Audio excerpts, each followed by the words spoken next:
Amin.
Jadi hari ini semua hari toh? Ya.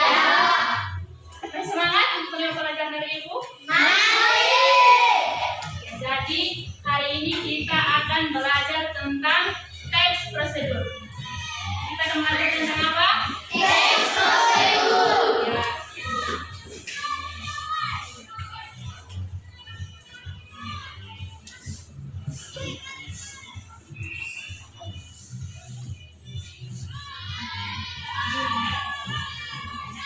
Jadi siapa yang di sini sudah pernah mendengar tentang atau membaca tentang teks prosedur? Ya, silakan. Oh,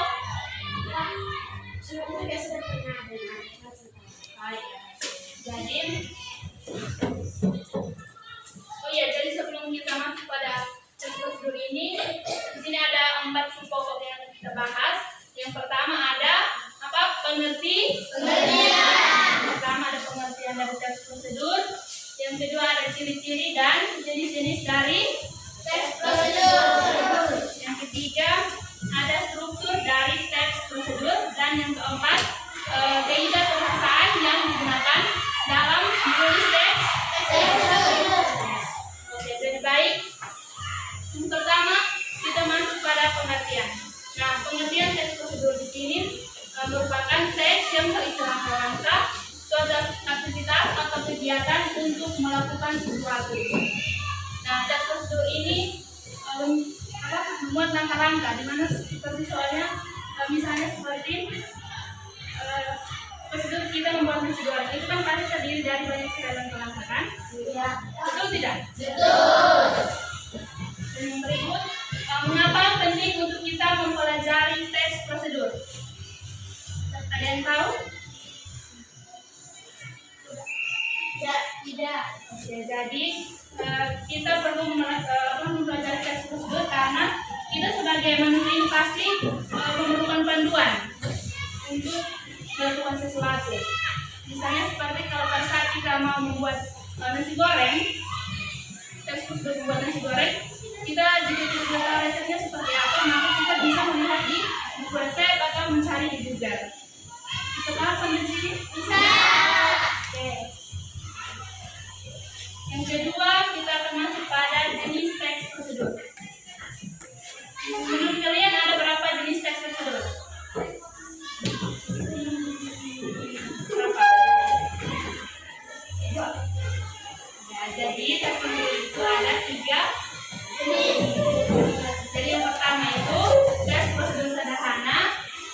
kedua tes prosedur kompleks, dan yang ketiga tes prosedur protokol. Apa? Ada yang bisa ulang? Ada yang bisa ulang?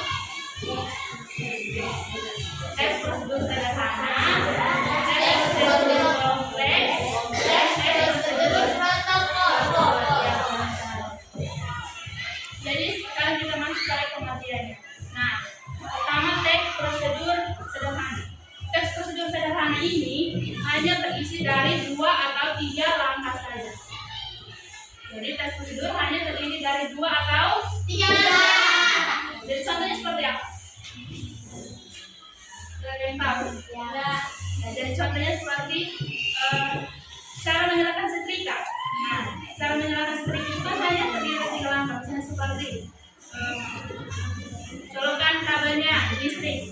Yang kedua, atur suhu sesuai yang kita inginkan. Yang ketiga, setrika siap digunakan. Jadi itu hanya terdiri dari 2 atau 3 langkah. Itu terdiri dari 3 langkah, betul. Oke. Jadi tadi jenisnya ada berapa? 3. Mengapa kalau diukur?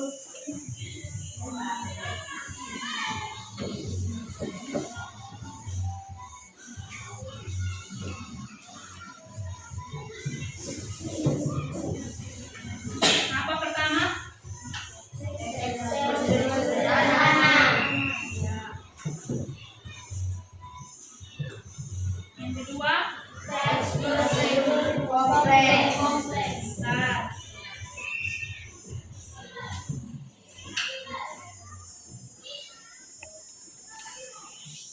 Yang ketiga, tes prosedur protokol.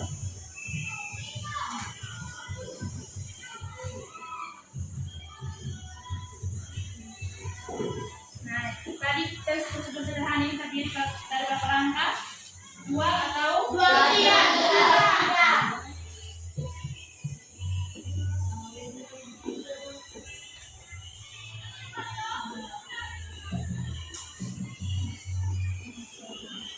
Berikut kita masuk pada tes prosedur kompleks. Nah, tes prosedur kompleks ini terdiri dari banyak sekali langkah untuk mencapai hasil yang kita inginkan. Misalnya tadi seperti prosedur membuat nasi goreng, itu kan pastinya terdiri dari banyak sekali langkah kan? Yang pertama, siapkan nasinya, iris bawangnya, nyalakan kompor, apalagi letakkan tacu di atas kompor, ya panaskan minyak, apalagi ya pokoknya seperti itu. Dan itu terdiri dari banyak sekali langkah toh? Ya. Prosedur kompleks tadi terdiri dari banyak langkah.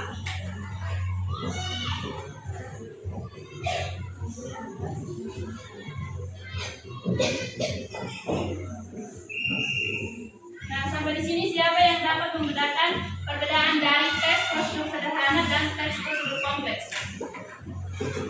Tadi kan tes prosedur sederhana ini kan hanya terdiri dari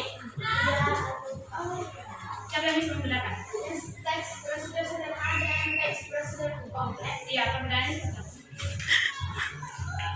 Silakan, namanya siapa? Ocha. Iya, silakan. Ocha. Kalau tes prosedur sederhana itu hanya terdiri atas 2 atau 3 langkah, sedangkan tes prosedur kompleks terdiri atas banyak langkah. Iya, pintar. Tepuk tangan sama saya. Oke, yang ketiga kita masuk pada tes prosedur protokol. Nah, tes prosedur protokol ini langkahnya bisa dibolak-balik.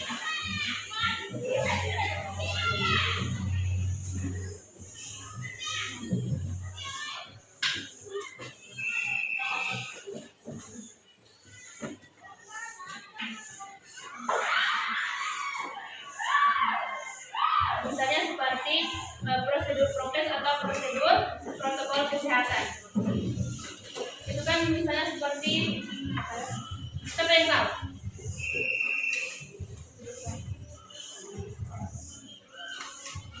Itu misalnya seperti harus menggunakan masker, harus mencuci tangan. Itu kan tujuannya juga apa? Langkah-langkahnya juga baik, tetap tujuannya tetap sama kan, untuk menjaga Tentang apa? Ya, kesehatan. Betul. Oke. Yang berikut kita lanjut ke bab saja ini.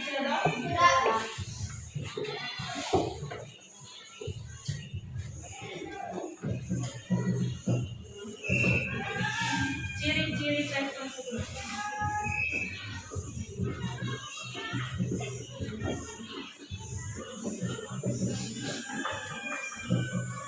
Nah, ciri-ciri teks prosedur ini yang pertama menggunakan kalimat imperatif. Siapa yang tahu kalimat imperatif?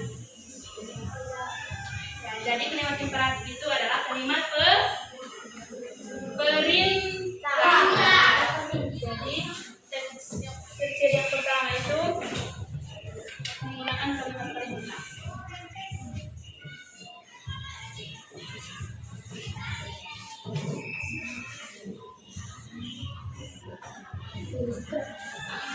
Bisa baca? Ya. Misalnya seperti kata tuanglah, matikan, kupaslah.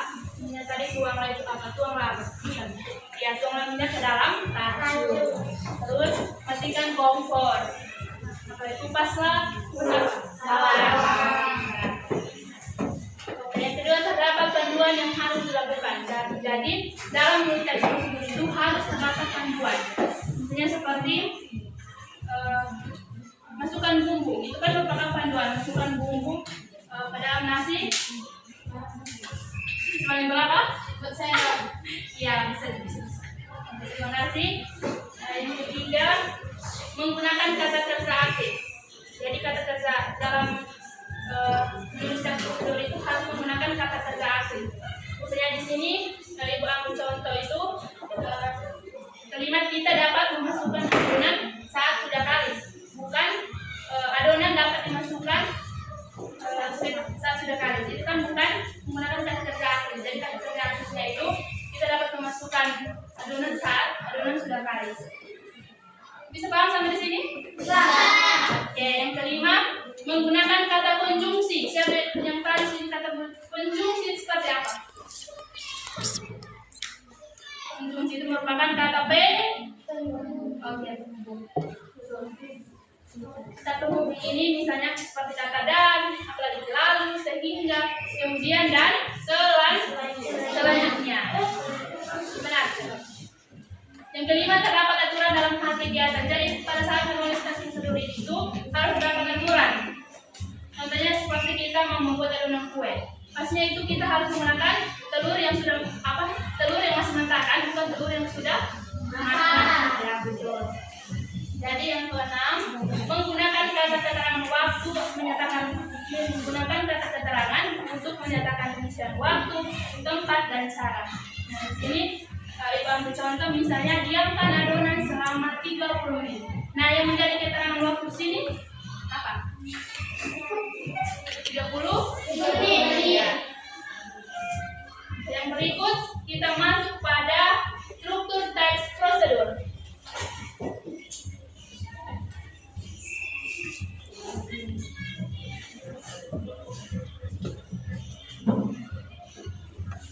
Nah, yang pertama struktur teks prosedur itu ada 4. Yang pertama ada tujuan, yang kedua material, yang ketiga langkah-langkah, dan yang keempat penegasan ulang atau kesimpulan. Apa kesimpulan?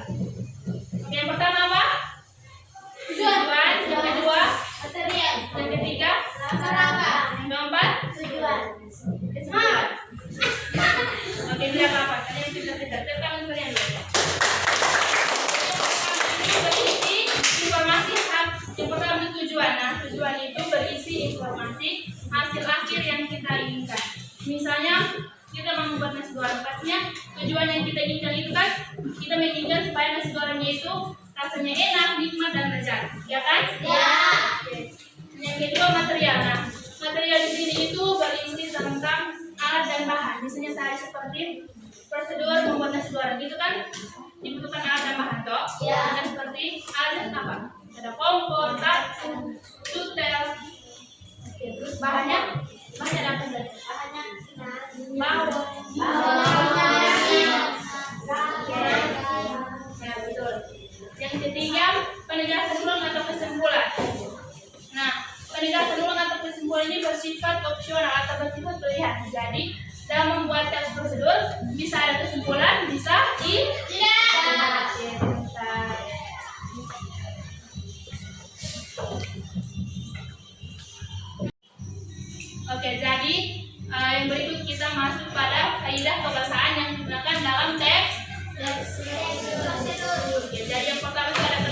kalimat ini terdiri dari 3. Yang pertama ada kalimat apa? Imperatif atau kalimat perintah. Yang kedua ada kalimat deklaratif. Yang ketiga ada kalimat interrogatif atau kalimat pertanyaan.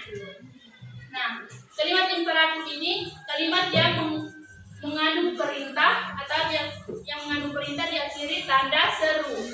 Nah, jadi kalimat perintah ini misalnya seperti tadi cara membuat nasi goreng itu kan kalimat perintahnya seperti apa tadi? Tuanglah. Nah, itu sudah termasuk ke dalam kalimat imperatif atau perintah karena itu merupakan perintah. Yang kedua kalimat deklaratif. Nah, kalimat deklaratif ini kalimat pernyataan yang berisi informasi diakhiri tanda titik. Nah, yang ketiga kalimat interrogatif. Kalimat interrogatif ini kalimat pertanyaan yang diakhiri tanda. Kalau kalimat pertanyaan tanda bacanya diakhiri dengan tanda apa? Tanda tanya toh? Ya, misalnya seperti nanti di bagian kesimpulan itu, jika ada kesimpulan maka di situ harus tertulis cara membuat nasi goreng mudah bukan? Gitu kan? Merupakan kalimat Mas semangat? Masih. Yang kedua konjungsi. Konjungsinya apa tadi? Kata Oke, pintar. Nah, konjungsinya ada 2, konjungsi persyaratan, ada konjungsi temporal. Ya. Jadi konjungsi persyaratan ini menyatakan syarat. Misalnya kata jika, kata bila, kata andai, dan kata kalau. Ya, pintar. Tentang untuk ada siapa namanya? Ocha.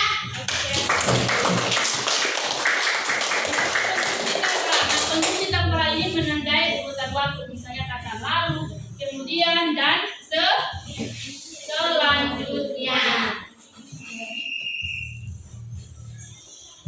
Yang berikut pronomina atau kata ganti.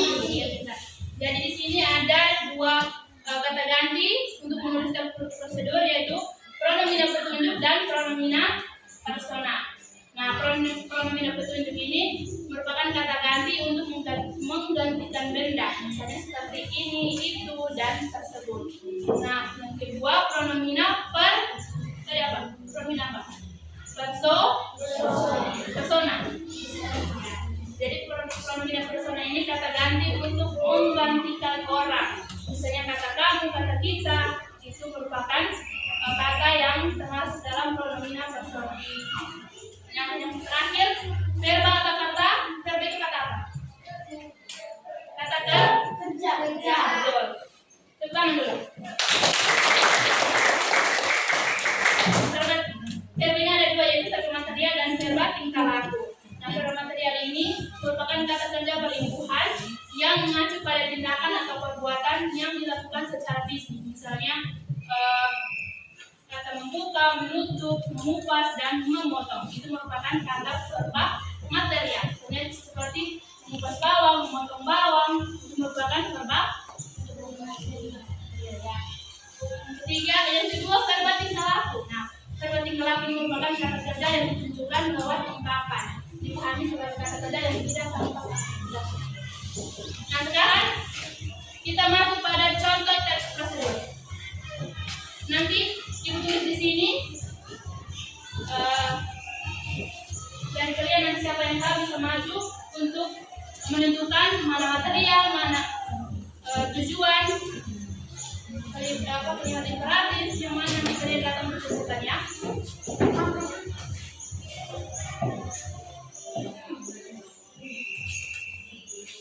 Atau ibu baca dia yang tulis.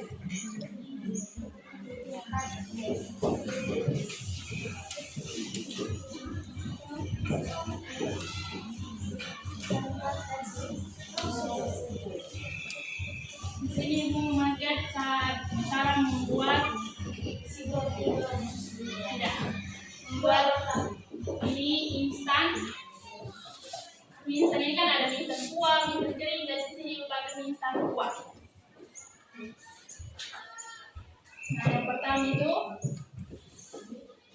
alat. Alatnya di sini ada kompor, kartu,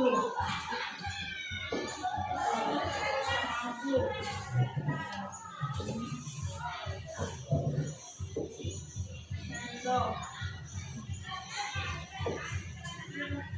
apa lagi?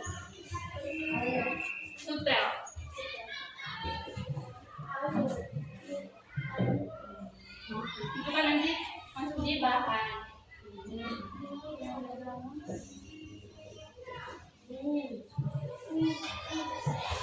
bungkus instan buah air.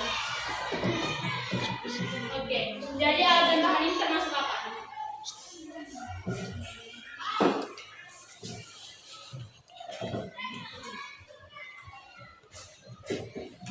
Jadi alat dan bahan ini termasuk apa? Materi ya? Iya betul, berikan tepuk tangan dulu. Karena tadi kan sudah dijelaskan kalau material itu kan terdiri dari alat dan bahan. Nah di sini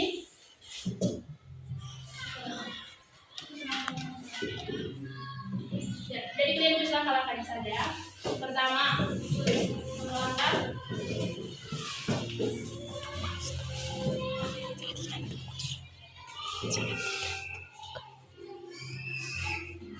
Pertama, siapkan semua bahan dan peralatan yang diperlukan.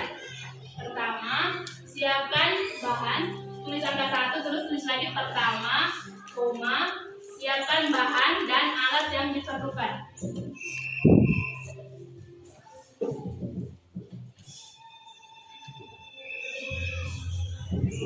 Sudah? Ya. Oke, yang kedua, panaskan 400 sampai 500 mililiter ml.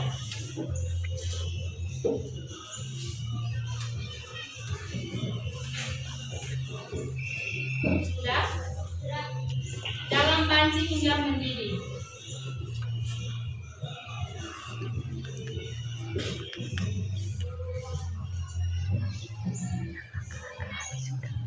Jadi karena sudah waktu, nanti itu ibu jadikan tugas, nanti akan berikan minggu depan ya. Ya. Nanti baru ibu kirimkan langkah-langkah selanjutnya melalui grup ya. Oke, jadi di sini siapa yang bisa menyimpulkan materi yang sudah kita pelajari pada hari ini? Dari pengertian, jenis, struktur, kaidah. Oke, jadi biar ibu simpulkan saja. Jadi dari sudut pandang pada hari ini terkait dengan pengertian, ciri dan jenis, struktur kaidah kebahasaan, kita bisa simpulkan bahwa tes prosedur itu membuat langkah-langkah untuk melakukan suatu aktivitas. Tes prosedur ini cara membuatnya itu, cara menulis prosedur itu ada apa namanya? Tadi utama ciri dan jenis, struktur dan kaidah kebahasaan. Oke, jadi ada yang apa? Semuanya bisa paham? Paham. Untuk materi hari ini semuanya bisa paham? Bisa. Oke, jadi sekarang ibu akan menutup pembelajaran kita pada hari ini, dan sebelum ibu menutup, ibu meminta satu orang untuk memimpin kita dalam doa. Oke,